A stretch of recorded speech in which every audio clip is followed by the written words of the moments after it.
केला MOOCs stories की दुनिया।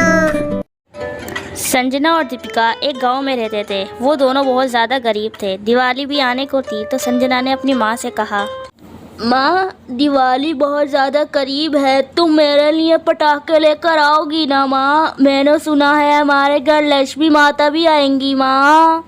बेटी, मैं तुझे कहाँ से लाके दूँ? मेरे पास तो इतने पैसे भी नहीं हैं। लक्ष्मी माता तो अमीरों के घर में आती हैं, हमारे घर में क्यों आएंगी वो? माँ और बेटी दोनों इसी तरीके से बातें कर रही होती हैं कि इस दिवाली पर उनका क्या होगा, और वहीं पर ही खड़ी लक्ष्मी माता उनकी ये सब बातें सुन रही होती हैं और वो उनके घर पहुँच जाती हैं।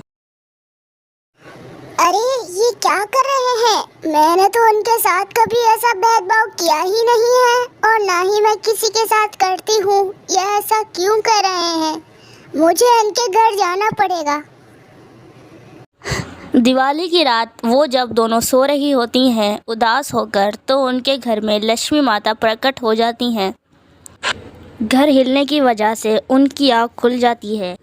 प्रणाम लक्ष्मी माता, अब हम गरीब के घर में कैसे तशरीफ ले आ गई? तुम लोगों ने ऐसा क्यों सोच लिया कि हम तुम लोगों के साथ भेदभाव करते हैं? देखो, मैं तुम्हारे आंखों के सामने हूँ और तुम्हारी दिवाली कैसे रंगीन करती हूँ।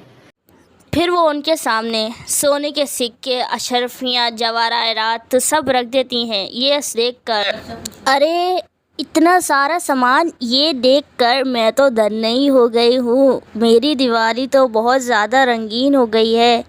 वो सिक्के बेचकर अपने लिए पटाखे लेती हैं और अपनी दिवाली बहुत ज़्यादा खुशी से